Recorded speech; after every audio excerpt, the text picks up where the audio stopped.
Oh, the situation would be absolutely disastrous, of course, but let's remember that Iran has already, through Houthis, created significant obstacles to Hormuz Strait passage, reducing, for instance, the trade going through the Suez Canal by as much as 60%, and essentially making the entire area uh, difficult to navigate for everyone except Russian and Chinese flagged ships and forcing everyone else to divert around Africa. So a complete shutdown would mean that everyone would then have to go around African coast instead of going through Strait Hormuz or look for other alternative routes. All of that, of course, would be a tremendous strain on international trade. Countries such as Japan and South Korea are heavily dependent on imports of gas and energy in particular. Uh, the Strait of Hormuz is one of the most sensitive and important geopolitical choke points. It's only 21 nautical miles wide at its narrowest point.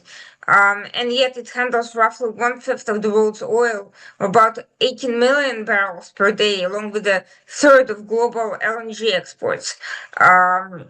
Economically, the most acute impact would, of course, be on energy markets. Oil prices would likely spike by $30 to $60 per barrel overnight, depending on how sustained or total the disruption to the strait would be. Even a partial blockade or targeted disruption, such as mining the sea lanes, missile threats, or harassment of tankers beyond what we're seeing already, could push prices high enough to send shockwaves through particularly inflation-sensitive economies. And it's not just South Korea and Japan, but also India and China that are heavily dependent on these exports. They could face soaring costs, disrupted supply chains, and potentially rationed fuel. Insurance rates for tankers that are already sky high would skyrocket even more, making it almost impossible to pass through that area due to costs alone. uh, because and it's also insurance why many commercial shipping companies are now avoiding the region completely. The psychological panic would also be would have outsized effects on the markets. So far, Iran has reportedly been asking Russia for assistance, but none has come so far. And the reasons for it are multifold. One of them is logistical. Russia is strained with the war in Ukraine, and while it has been advancing, its own fleet has recently been decimated by Operation Spiderweb. So it may not be in any condition to provide serious assistance, and moreover, Russia is not known for its philanthropic help to its allies. On the contrary, it demands a lot more than it is willing to provide.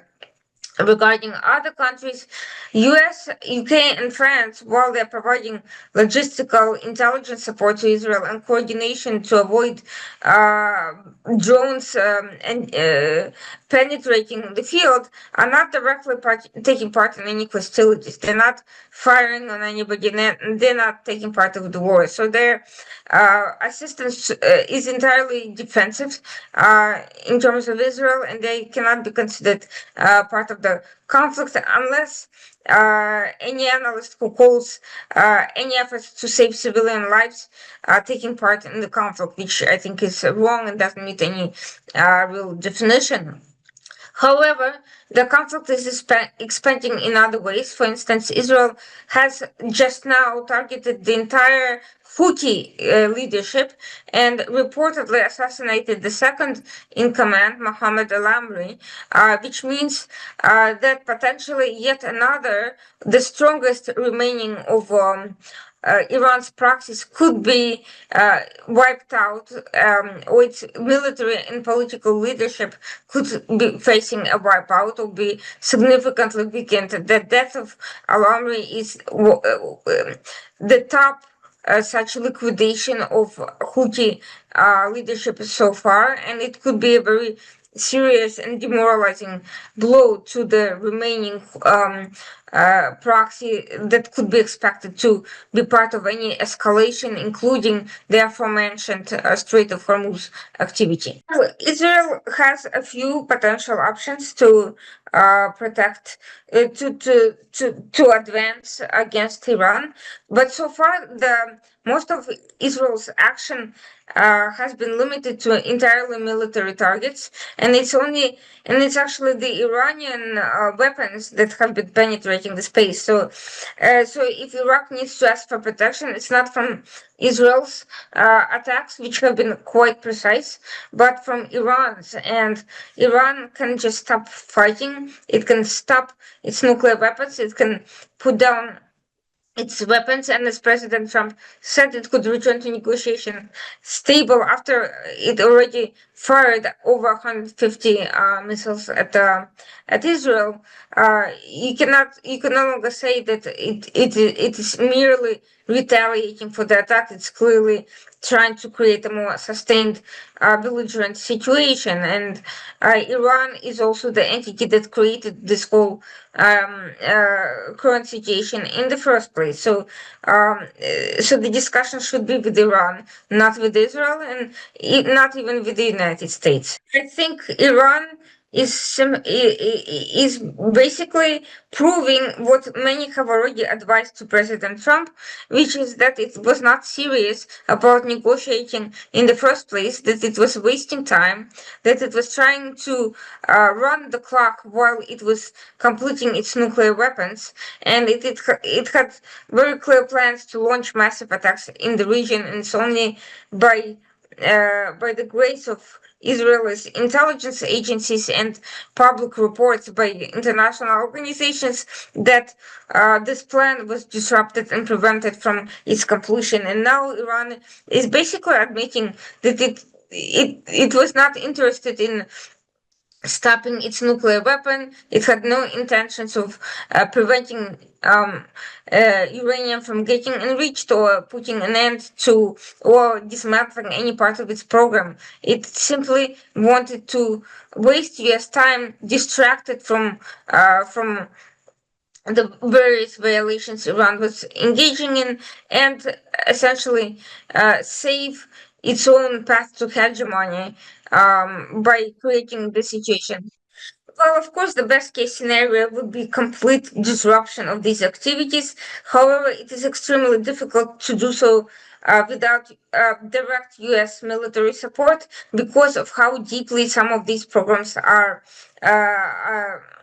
buried. Having said that, any disruption to them is a major setback for the regime and buys time for Israel and for the region to prepare and to create a plan of action that can potentially put an end to the program entirely. We already know that the major Natanz facility has suffered significant damage even from that one Israeli strike. We also know that Israel has attempted to attack some of the other sites, although the extent of the damage is not yet clear and will be cleared in a few days.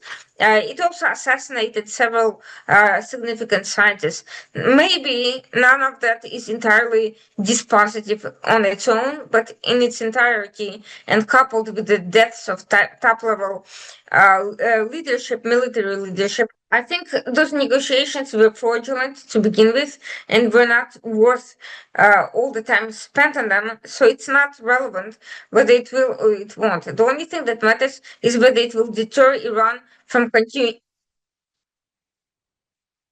because Iran was not negotiating in good faith. It was continuing to expand its nuclear program and clearly had every intention of attacking somebody, whether it was Israel or one of the Arab states with it at some point in time, and it has repeatedly threatened to do so. It has not stopped any of its nuclear development during the negotiation process, and it has continuously resisted any effort to put an end to these activities. So nothing came out of these negotiations other than talks about other sessions and additional rounds of talks. So essentially, the diplomacy consisted of talking about talking, not actually solving the problem. I don't think there is a need to get back to negotiation table. I think it was a complete, it was a misdirection by Iran to fool Donald Trump and his inexperienced team, exactly as it has happened with President Obama's administration. The entire trajectory was nearly identical to the JCPOA, and it would have ended even worse than the last time. Iran is the main source of instability in the Middle East, threatening nuclear weapons, threatening genocide, and threatening and actually using proxies against various countries, not just Israel, attacking international trade through the Houthis, spreading ideological radicalization, starting revolutions and uprisings in various countries. All of that is traced back to Tehran, and the best thing the international community can do is assist Israel in putting an end to Iran's expansionism in all of its forms.